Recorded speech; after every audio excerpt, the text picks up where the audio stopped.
قنوات الرياضية المصرية. القنوات الرياضية المصرية هي الوحيدة في العالم اللي تفتحها في أي وقت ما تلاقيش رياضة أصلا. هتفتحها تلاقي ناس لابسة عدة الشغل، البدلة والجرافات، وقاعدين في قعدة مصطبة وبيتكلموا في أي كلام تاني غير إنك تشوف رياضة. بس طبعا مش هنقدر نجيب كل اللي بيلعبوا في دماغنا، بس هنرحب بأشهرهم. يا أهلا وسهلا. مدحت شلبي اللي هو شرطة سابق ومعلق كورة سابق ومقدم منوعات سابق، أشهر إعلامي رياضي وأغلاهم على الإطلاق، قومي ووطني جدا.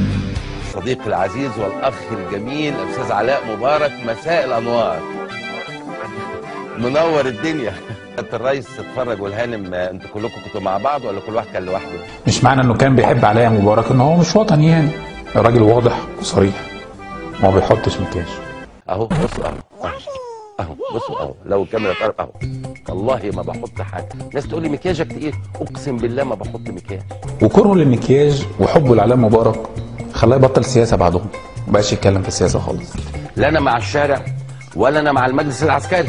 هو واقع الامر ان الشارع مع المجلس العسكري. مع الطبلة تمشي معاه تقفي معاه. لو عملنا استفتاء النهارده على مدى تمسك الشعب بالمجلس العسكري، اكتر من 97% هيقولوا المجلس العسكري. ومفهم دول حمونا وحموا الثوره ولولاهم ما كانت هناك ثوره. دول حمونا وحموا الثوره ولولاهم ما كانت هناك ثوره. بص هقول لكم حاجه، يعني بعيدا عن مواقفه السياسيه والوطنيه، يعني هو محترم فحم. وليه نعتبر دي قله ادب لما ممكن نعتبرها اختراع نظريه الصباع الاعلامي؟ نظريه الصباع كده زي نظريه الاحترام. الاحترام صعب بالظبط، انما قله الاحترام سهله. بالظبط. القوه ان انت تكون محترم، مش كده؟ والضعف ان انت تكون قليل الاحترام. والمدحت شلبي دراعه اليمين، ودراعه اليمين هو المخرج محمد نصر دائم الابداع، اللي ما تحاولش تسال نفسك هو مبدع في ايه. يحيى محمد نصر. انت عملك المميز والرائع والمبدع هو اللي بيتكلم عنك، مش انت اللي تحكي عن نفسك. مين واحنا كام واحد في مصر محمد نصر؟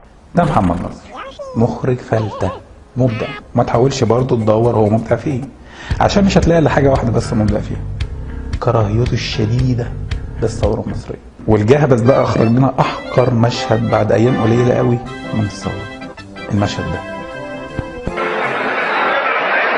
حرام والله، حرام عليه والله، حرام والله. وباخراج محمد نصر وباللهجه الخليجي اللي سمعتوها، الاستاذ الكومبارس ده هيقوم بدوره دلوقتي. والله ولا يوم من ايام حسني مبارك ثوره حراميه، واللي يقول غير كده ما يبقاش مصري.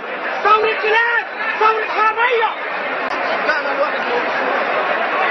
عندك ذوق انت. لا نشوفها كمان مرة برضو، دي من ملعب الأحداث برضو نشوفها، وهل هي بتعبر فعلا هي بتعبر فعلا، بتعبر عن حبك الكبير قوي للثورة المصرية، الثورة اللي خلتك انت والمصطبة اللي معاك تتكلم في السياسة عشان تغسلوا دماغ ناس كتير.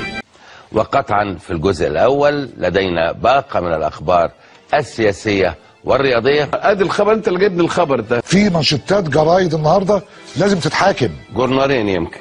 ايه 6 ابريل دي؟ ده عاش وهم لما قالوا ما اعرفش مين اللي فابرك ان هم مترشحين لجائزه نوبل. لا مش من ليبيريا ما حصلش اي ترشيحات اطلاقا ولا يحصل.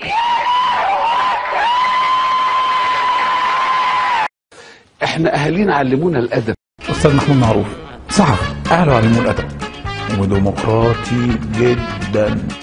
انا مش عايز ديمقراطيه، ملعون ابو الديمقراطيه، مش عايزين ديمقراطيه. لوب ده ارهاب. دول ارهابيين ومأجورين، عرفونا عرفوا. ملعون ابو الديمقراطيه. بقى عندنا حاجه في مصر اسمها الفتوانه الاعلاميه. يطلع ينخع. فتحي سند رئيس تحرير اخبار الرياضه لسنوات طويله قوي، كتب مقالات في حب المخلوع اكتر بكتير قوي ما لابس كرافتات، ومالوش في النخع. الاستاذ محمد حسين هيكل عندما يقع في هذا الخطا المهني الفادح، فهذا معناه ان هناك تحول سلبي وسيء جدا جدا في مساله التناول الفكري والسياسي. المنطلق الفكري بتاعنا في تطفيش الست دي لازم ينبع من احساسنا منعكس في الالتزام بقضايا معاصره اللي هي دراع مرسي، ومحدش يسالني ولا كلمه لاني مش فاهم اي حاجه من اللي انا بقوله. عليا النعمه انت بتتكلم صح، وانت عارف بقول ايه؟ ادام قال دراع مرسي ما بيتكلم صح. وتاني اغلى محلل لوزعي رياضي بعد الاستاذ مدحت شلبي الجهبذ اللي ابتدى الموضوع اصلا من اوله. وتقول للرئيس مبارك وتقول للحزب الوطني نحن معك في كل مكان، وهم ابناء الحزب الوطني.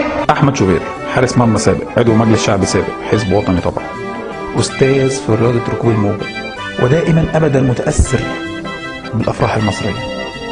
الاستاذ جمال مبارك حبيب الشباب وحبيب كل المصريين. اهو 100 جامعه وابن بلد وجميل جمال ملوش مثال. تعالى بنحيي كلنا امين السياسات الامين المساعد للحزب الوطني الكابتن ايمن النرويجي، واحلى سلام امل الشباب وحاسب يا عم جمال مبارك. ومن الاخر يعني الاعلاميين الرياضيين دول راشقين في اي مصلحه. لو مفيش كوره ففي سياسه، مفيش سياسه في اقتصاد.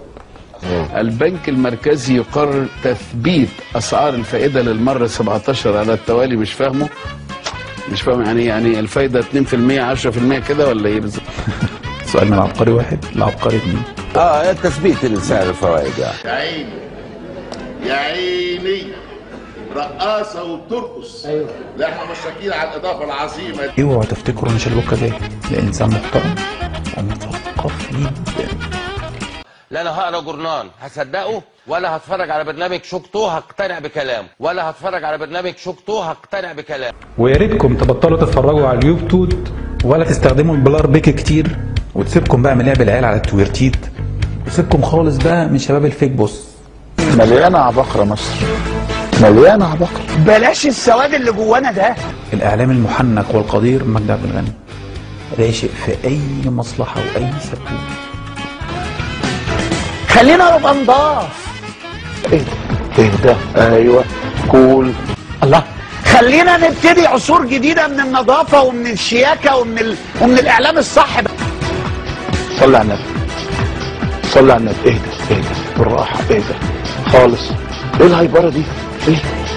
ايه الحقد والغل والوساخه دي؟ الاعلام المهذب مصطفى عبده من الاخر كده اول من ادخل فن الردح الرياضي على الشاشات. انا بقول لكم حقكم هيجي لكم من سياده الرئيس. انا بقول لكم الكلام ده من يقين من جوايا. انتوا نسيتوا شعب الجزائر ده شعب لقيط. ايوه شعب لقيط. اهدى ايوه كول. لو في اعلام صافي النفس مصطفى يونس مرجعيه في الاعلام. لو في اعلام لازم كنت تعمل كشف هيئه قبل ما تخش التلفزيون وتتكلم في التلفزيون، قبل ما تتهجم على الناس. كنت انت لسه بامبرز وانا كنت كابتن مصر وكابتن النادي الاهلي. ما بقلعش مناطيل في الاجتماع، ما بطلعش بالمقشه على جمهور النادي الاهلي عشان يسموني مقشه. الاعلامي الحساس خالد الغندور الشهيد بمنده عند الزملكاويه وفطوطه عند الاهلاويه. استاذ علاء يعني بجد والله انا سعيد بكلام حضرتك.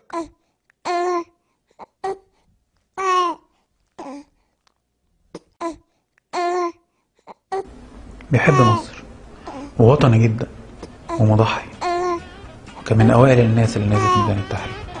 ليه؟ وليه الشباب ده قاعد؟ وليه بيجيب له وجبات؟ وليه بيجي له 50 جنيه؟ ليه؟ اسالك سؤال يا كابتن تحت امرك. انت لو عندك بنت هتوافق انها تبات 3 ايام في التحرير؟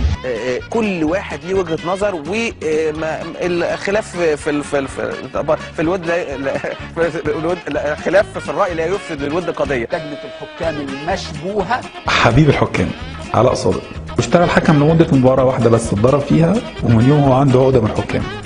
الحكام سبب كل بلاوي مصر. النهارده لو قال خسر هطلع منه الجزء. لقطه حقيره. عندنا اكبر نسبه مشاهده بفضل الله، اكبر نسبه اعلانات بفضل الله. الناس دي سبب رئيسي في تجهيل كتير قوي من الشعب المصري.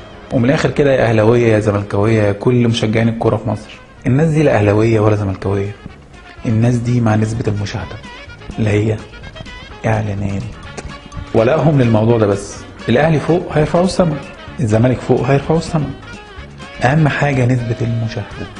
ولو هتشاهد البرامج الرياضيه فهتستفاد حاجه واحده بس، تتعلم لغات. Quelle est your opinion about the match? s'il vous plaît. En français. En français. مش عايز هو يتكلم بس انا بحاول معاه. En français. Tu parles français ou non? Oui, je parle français. La question en français. What nationality? I'm South African. Cape Town. Football قناة مودرن سبورت. مصر. Mas. Yeah, it's very nice. Egypt. بيراميدز. بورسعيد. ايجيبت. مصر. 100 مصر 100 ها؟ اوكي تورست سياحة يوبل اوكي؟